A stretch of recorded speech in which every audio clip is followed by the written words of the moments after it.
ঝড়ু ঠাকুরের শ্রীপাঠ, চৈতন্য পরিকর, ভদ, নলডাঙ্গা, হুগলি। ঝড়ু ঠাকুরের শ্রীপাঠ। ভুইমালি জাতি বৈষ্ণব ছিলেন, চৈতন্য মহাপ্রভুর পার্ষদ। তার বৈশিষ্ট্য ছিল তিনি সকল বৈষ্ণবের উচ্ছিষ্ট খেতেন। বৈষ্ণবের উপরে এত বিশ্বাস তার, তিনি রঘুনাথ দাস গোসাই জাতি খুড়া, মানে খুড়া মানে কাকু।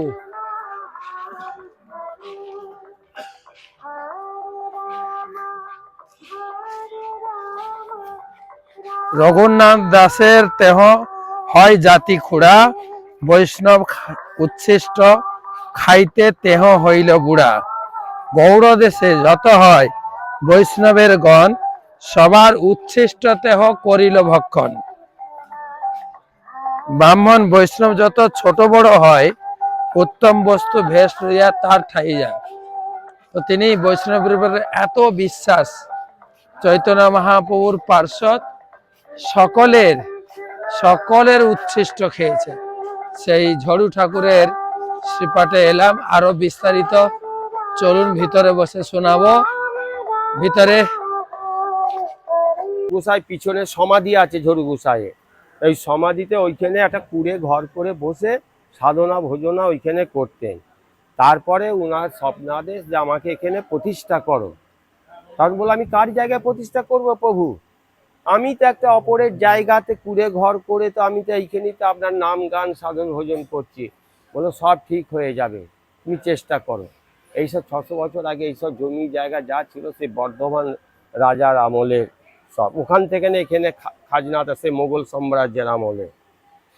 তখন বলো চেষ্টা করো, সব হয়ে যাবে। তা ঠিক আছে।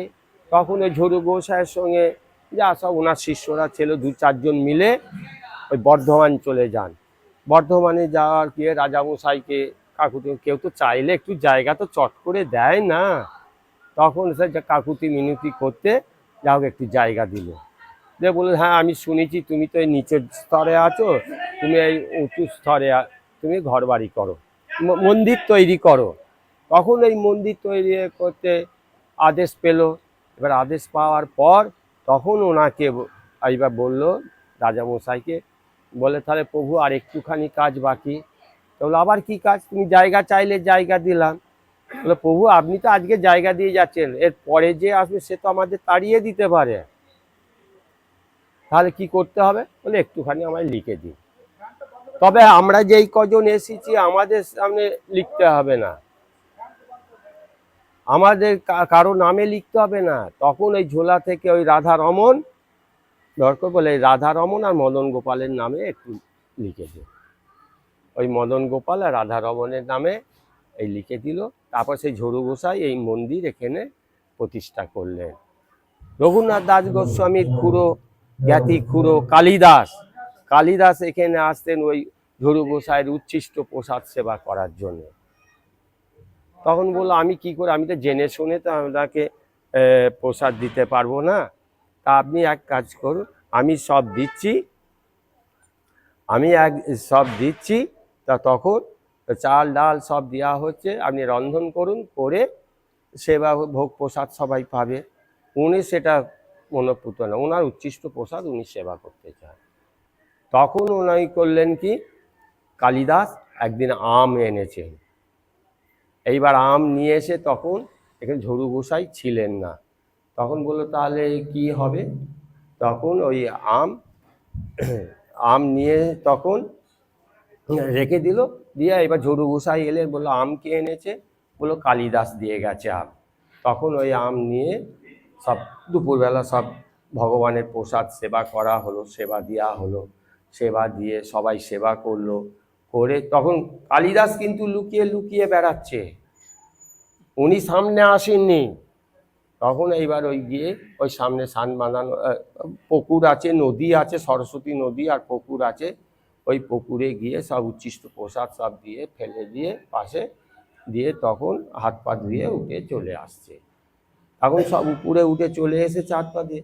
তখন কালিদাস করলো কি, ওই উচ্ছিষ্ট প্রসাদ যে চলে গেছে ওই আগে পায়ের চন্দ্রমিত সেবা করে ওই উচ্ছিষ্ট আমের আটি চোগলা সব চুষতে চুষতে খেয়ে তখন মন বিভোর হয়ে যায়, তখন হরিবোল বলে নাচতে আরম্ভ করে দিল। তখন এইবার কালিদাস বলছে এটা কি হলো? ঝড়ু গোসাই কালিদাসকে বলছে, বলে কিচ্ছু হয়নি, আমি সেবা দিচ্ছি, আপনি সেবা করেছেন, সেবা করে উচ্ছিষ্ট প্রসাদ আপনার ফেলে দিয়েছে, সেটাকে কুড়িয়ে সবাই খেতে পারে, আপনিও সেবা করতে পারেন, আমিও সেবা করতে পারি, সবাই সেবা করতে পারে। তখন হরিবোল বলে নাচতে আরম্ভ করে। ওনার সমাধি আছে পিছনে, এই পিছন দিয়ে গেলে ওখানে সমাধিতে যাওয়া যাবে। এই যে চৈতন্য চরিতামৃত বিতরণ করলাম। চৈতন্য চরিতামৃতে মনে রাখবেন অন্তলীলা 16 পরিচ্ছেদ। কত? এই অধ্যায়ের নাম হচ্ছে, অধ্যায়ের নাম হচ্ছে শ্রীকৃষ্ণের অধরামৃত, তার মহিমা। তো বর্ষাকাল শেষ হয়েছে, সব ভক্তরা মিলে পুরী গেছেন, মহাপ্রভু পুরীতে আছেন। সাউন্ড কম করলে হবে, এত বেশি না। বর্ষান্তরে আইলা সব গৌড়ের ভক্তগণ, পূর্ববৎ আসি কইল প্রভুর মিলন। তা সবার সঙ্গে আইল কালিদাস নাম। কি নাম? কৃষ্ণ নাম বিনা তেহ নাহি কহে আন। সবেতে কৃষ্ণ নাম করে। মহাভাগবত তেহ সরল উদার, কৃষ্ণ নাম সংকেতে চালাই ব্যবহার। সব কাজে হরে কৃষ্ণ বলে, কথা বলতে গেলে হরে কৃষ্ণ।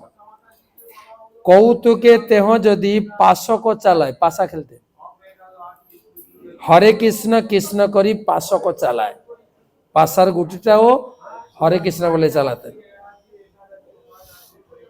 রঘুনাথ দাসের তেহ হয় জ্ঞাতি খুড়া। খুড়া জানেন? খুড়া কাকু, কাকু খুড়া মেদিনীপুরের ভাষায় কাকু। খুড়া, খুড়া ভাইপো, কাকু ভাইপো। তো রঘুনাথ ছিল ভাইপো, ইনি ছিলেন কাকু। রঘুনাথ দাসের তেহ হয় জ্ঞাতি খুড়া, বৈষ্ণবের উচ্ছিষ্ট খাইতে হইল বুড়া। বুড়া জানেন তো? বুড়ো হয়ে গেছে, সারা জীবন সব বৈষ্ণবের উচ্ছিষ্ট খেয়েছেন। গৌড় দেশে যত হয় বৈষ্ণবের গণ, সবার উচ্ছিষ্ট দেহ করিল ভোজন। সবার ব্রাহ্মণ বৈষ্ণব যত ছোট বড় হয়, উত্তম বস্তু ভেট লইয়া তার ঠাঁই যায়। আমাদের যে উপদেশামিতে আছে,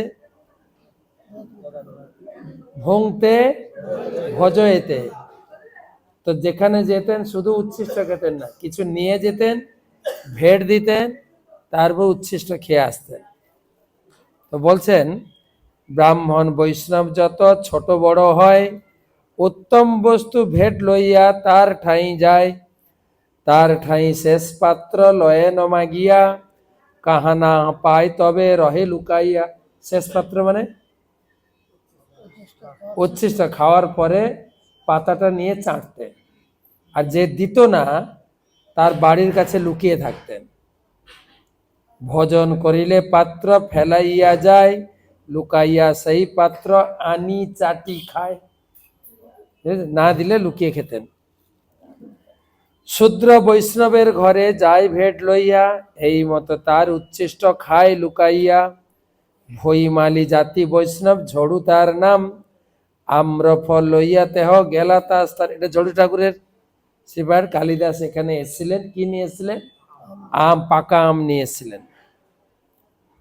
আম্র ভেট দিয়া তার চরণ বন্দিলা, তার পত্নীরে তবে নমস্কার কইলা। আম দিয়ে স্বামী স্ত্রীকে প্রণাম করেছেন।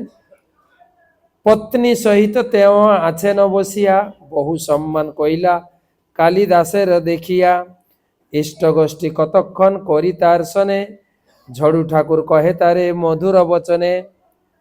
তো ঝড়ু ঠাকুর জাতিতে একটু কম ছিলেন, আর কে ছিল? কালিদাস জাতিতে উঁচু। তখন ঝড়ু ঠাকুর বলছেন, আমি নিজ জাতি তুমি অতিথি সর্বোত্তম, কোন প্রকারে করিব আমি তোমার সেবন। আজ্ঞা দেহ ব্রাহ্মণ ঘরে অন্ন লইয়া দিয়ে, তাহা তুমি প্রসাদ পাও তবে আমি জিয়ে। আমি আজ্ঞা দাও, আমি ব্রাহ্মণ ঘর থেকে অন্ন নিয়ে আসে তোমার সেবা করি, তাহলে আমি খুব খুশি হব। কালিদাস কহে ঠাকুর কৃপা কর মরে, তোমার দর্শনে আইলু মই পতিত পামরে। পবিত্র হইনু মই পাইনু দর্শন, কৃতার্থ হইলু মোর সফল জীবন। এক বাঞ্ছা হয় যদি কৃপা করি কর, পাদ রজ দেহ পাদ মোর মাথে ধর। তোমার চরণটা আমার মাথায় দাও। ঠাকুর কহে ওইছে বাদ কহিতে না জুয়ায়, আমি নিজ জাতি তুমি সুসজ্জন রায়। তবে কালিদাস শ্লোক পড়ি শুনাইল, শনি ঝড়ু ঠাকুরের বড় সুখ হইল। তখন কালিদাস বলছেন ছোট বড় বৈষ্ণব নাই, যে ভগবানের নাম করে সে হচ্ছে বড় বৈষ্ণব। নমে ভক্ত চতুর্বেদী মদ ভক্ত সপচ প্রিয়, তস্মৈ দেয়ম ততগ্রাহ্যম সচ পূজ্য যথাহ্যম। অনেকগুলো শ্লোকগুলো পড়ি ছেড়ে। অহোবত সপচবত গরিয়ান, যজ্জিভ্যাগ্রে বর্ততে নাম তুভ্যম। তে পুস্তপস্তে জুহুবু শশ্নু রাজ্যা, ব্রহ্মাণু চূর্ণাম গৃহন্তি যেতে। যে তোমার নাম গ্রহণ করে সে সুসজ্জন। শনি ঠাকুর কহে শাস্ত্র এই সত্য কয়, সেই শ্রেষ্ঠ ওইছে যাতে কৃষ্ণ ভক্তি হয়। তোমার শ্লোক ঠিক আছে, যার ভিতরে কৃষ্ণ ভক্তি আছেন তিনি শ্রেষ্ঠ। আমি নিজ জাতি আমার নাহি কৃষ্ণ ভক্তি, অন্য ওইছে হয় আমার নাহি ওইছে শক্তি। আর কটা শ্লোক আছে পড়ি।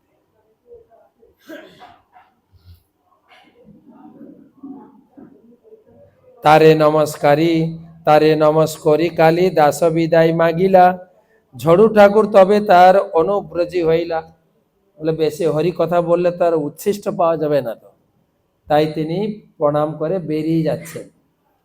কালিদাস যাচ্ছেন, ঠিক আছে, আর পিছনে কে যাচ্ছেন? ঝড়ু ঠাকুর এগিয়ে দিতে যাচ্ছেন। তারে বিদায় দিয়া ঠাকুর যদি ঘরে আইল, তার চরণ চিহ্ন যেই ঠাই পড়িল, সেই ধুলি লইয়া কালিদাস সর্বাঙ্গে লেপিলা, তার নিকট এক স্থানে লুকাইয়া রহিলা। তো ঝড়ু ঠাকুর এগিয়ে দিয়ে ফেরত এলেন। তো এবারে কালিদাস ফিরেছেন, যেখানে যেখানে ঝড়ু ঠাকুরের পা পড়েছে সেখান থেকে ধুলি নিয়ে মাখতে শুরু করেছেন। তার ঝড়ু ঠাকুর ঘরের কাছে বাগানে লুকিয়ে থাকলেন, ঠিক আছে। ঝড়ু ঠাকুর ঘর যাই দেখি আম্র ফল, মানসেই কৃষ্ণচন্দ্রে অর্পিলা সকল। তো আমগুলো ধুয়ে ভগবানকে অর্পণ করলেন। তারপরে তার স্ত্রী ঝড়ু ঠাকুরকে খেতে দিয়েছেন কিসে? কলার পাটুয়া খোলা হইতে আম্র নিকাশিয়া, তার পত্নী তারে দেন খায়েন চুষিয়া। চুষি চুষি চোষা আঠি ফেলিল পাটুয়াতে, তারে খাওয়াইয়া তার পত্নী খায় পশ্চাতে। আটি চষা সেই পটুয়া খোলাতে ভরিয়া, বাহিরে উচ্ছিষ্ট গর্তে ফেলাইল লইয়া। আম প্রসাদ দিলেন ঝড়ু ঠাকুরকে। ঝড়ু ঠাকুর খাওয়ার পরে তার স্ত্রী খেলেন। তারপরে আমের আটি চোষা নিয়ে পাশের গর্ততে ফেললেন। ওখানে লুকিয়ে ছিল, ঠিক আছে। কে? কালিদাস। সেই খোলা আটি খোলা চুষে কালিদাস, চুষিতে চুষিতে হয় প্রেমের উল্লাস। এই মতো যত বৈষ্ণব বৈশে গৌড় দেশে, কালিদাস ওইছে সবার নীলা অবশেষে। সেই কালিদাস যবে নীলা চলে আইলা, মহাপ্রভু তার উপর মহা কৃপা কইলা। প্রতিদিন প্রভু যদি যান দর্শনে, জল করঙ্গ লইয়া গোবিন্দ যায় শোনে। মহাপ্রভু জগন্নাথ দর্শনে যেতেন, গোবিন্দ পিছনে পিছনে কমণ্ডলুতে জল এসে মহারাজকে কমণ্ডলু দিল না, ওইরকম কমণ্ডলুতে জল নিয়ে যেতেন। সিংহদ্বারের উত্তর দিকে কপাটের আড়ে 22-50 তলে আছে এক নিম্ন গাড়ে। গাড়ে বুঝেন? গাড়া, গাড়া মানে গর্ত। ওখানে এখনো গর্ত আছে, ওখানে মহাপ্রভু চরণ ধুতেন। সেই গাড়ে করেন প্রভু পাদ প্রক্ষালনে, তবে করিবারে যায় ঈশ্বর দর্শনে। পা ধুয়ে তিনি ঈশ্বর দর্শনে, জগন্নাথ দর্শনে যেতেন। গোবিন্দারে মহাপ্রভু করাইছে নিয়ম, মোর পাদ জল যেন নালয় কোন জন। গোবিন্দকে নিয়ম করেছেন কি আমার চরণ ধোয়া জল যেন কেউ না নেয়। পানি মাত্র লইতে না পাই সেই জল, অন্তরঙ্গ ভক্ত লয় করি কোন ছল। কেউ নিতে পারে না, কড়া নির্দেশ। কখনো কেউ ছল করে একটু মাত্র নিতেন। তো একদিন কি হয়েছে, একদিন প্রভু তাহা পাদ পকশালিতে, কালিদাস তাহা পাতিলেন হাতে। আগে থেকে কালিদাস ওখানে হাত পেতে বসে আছে গর্ততে। তারপরে মহাপ্রভু পা ধোয়া শুরু করলেন, আর এ জল পান করতে শুরু করেছে। 1 অঞ্জলি, 2 অঞ্জলি, 3 অঞ্জলি পিলা, পিলা মানে পান করলেন। তবে মহাপ্রভু তারে নিষেধ করিলা, অতঃপর আর না করিও পুনর্বার, এতাবতা বাঞ্ছা পূরণ করিল তোমার। তোমার অনেক বাঞ্ছা পূর্ণ করেছি, আর না। সর্বজ্ঞ ঈশ্বর, সর্বজ্ঞ শিরোমণি চৈতন্য ঈশ্বর, বৈষ্ণবে তাহার বিশ্বাস জানেন অন্তর। তাকে এত কৃপা করলেন কেন? কেন? বৈষ্ণবের প্রতি তার অগাধ বিশ্বাস, প্রেম। সব বৈষ্ণব ছোট বড়কে সবাইকে সম্মান করতেন, সবার উচ্ছিষ্ট খেয়েছেন। সেই গুণ লইয়া প্রভু তারে তুষ্ট হইলা, অন্যের দুর্লভ প্রসাদ তাহারে করিলা। 22 প্রহাস পাছে উত্তর দক্ষিণ দিকে, এক নৃসিংহ মূর্তি আছেন উঠিতে বাম ভাগে। তো মহাপ্রভু নৃসিংহদেবকে নমস্কার করে চলে গেলেন, জগন্নাথ দর্শন করে এলেন। আর জগন্নাথ দর্শন করে আসার পরেও বহির্দ্বারে আছে কালী দাস প্রত্যাশা করিয়া, গোবিন্দরে ঠারে প্রভু কহে না জানিয়া। তখনও কালিদাস কিন্তু মন্দিরে যাননি, ওখানে বসে আছেন। তখন মহাপ্রভু গোবিন্দকে বলছেন, মহাপ্রভুর ইঙ্গিত গোবিন্দ সব জানে, কালিদাসের দিল প্রভুর শেষ পাত্র দানে। একে তো চরণ জল পেয়েছেন, এখন কি দিলেন? মহাপ্রভুর উচ্ছিষ্ট প্লেটটাও কালিদাসকে দিয়ে দিলেন। বৈষ্ণবের এবার সিদ্ধান্ত, বৈষ্ণবের শেষ ভক্ষণের এতেক মহিমা, কালিদাসে পাওয়াইল প্রভুর কৃপা সীমা। তাতে বৈষ্ণবের ঝুটা খাও ছাড়ি ঘৃণা লাজ, যাহা হইতে পাইবা নিজ বাঞ্ছিত সব কাজ। কৃষ্ণের উচ্ছিষ্ট হয় মহাপ্রসাদ নাম, ভক্ত শেষ হইলে মহাপ্রসাদ আখ্যান। এবারে একটা শ্লোক বলছেন, এই শ্লোকটা মুখস্থ করবেন তিনি। ভক্ত পদ ধূলি আর ভক্ত পদ জল, আরেকবার, ভক্ত পদ ধূলি আর ভক্ত পদ জল, ভক্ত ভুক্ত অবশেষ 3 মহাবল। জ্বর হলে দুর্বল হয় না, তখন আলফা আলফা টনিক খেতে হয়, ভিটামিন B12 খেতে হয় না, সেই রকম আমরা ভক্তিতে দুর্বল, তাই 3টে টনিক। কি টনিক? ভক্ত পদ ধূলি, ভক্ত পদ জল, ভক্ত ভুক্ত শেষ 3 মহাবল। তাই মন্দিরে যাবেন, মন্দিরে আমাদের মায়াপুর মন্দির বেরোনোর সময় পাপসের কাছে অনেক ধুলি হয়েছে, গায়ে মাখবেন গায়ে। এবং প্রহ্লাদ মহারাজও বলেছেন যে নিজের চেষ্টায়ও ভক্ত হওয়া যায় না, কারোর কৃপাতেও হয় যায় না। কিসে হয়? নিষ্কিঞ্চনা নাম জমৃণীত জানব। যখন ভক্তের পদধূলি যতক্ষণ না মাখছে, সে কখনো ভক্ত হতে পারে না। ভক্ত পদ ধূলি আর ভক্ত পদ জল, ভক্ত ভুক্ত অবশেষ 3 মহাবল। এই 3 সেবা হইতে কৃষ্ণ প্রেমা হয়, পুনঃ পুনঃ সর্বশাস্ত্রে ফুকারিয়া কয়। তাতে বারবার কহি শুনো ভক্তগণ, বিশ্বাস করিয়া কর এ 3 সেবন। 3 হইতে কৃষ্ণ নাম প্রেমের উল্লাস, কৃষ্ণের প্রসাদ তাতে সাক্ষী কালিদাস। হরি বল। নীলাচলে মহাপ্রভু রহে এই মতে, কালিদাসে মহাকৃপা কইলা অলক্ষিতে। কালিদাস কি, জড়ু ঠাকুর শ্রীপাঠ কি। তাই এখানে প্রমাণ করছেন বৈষ্ণবের প্রতি যার যত বেশি বিশ্বাস শ্রদ্ধা, তার ভক্তি জীবনে উন্নতি আগে। তা আমরা মদন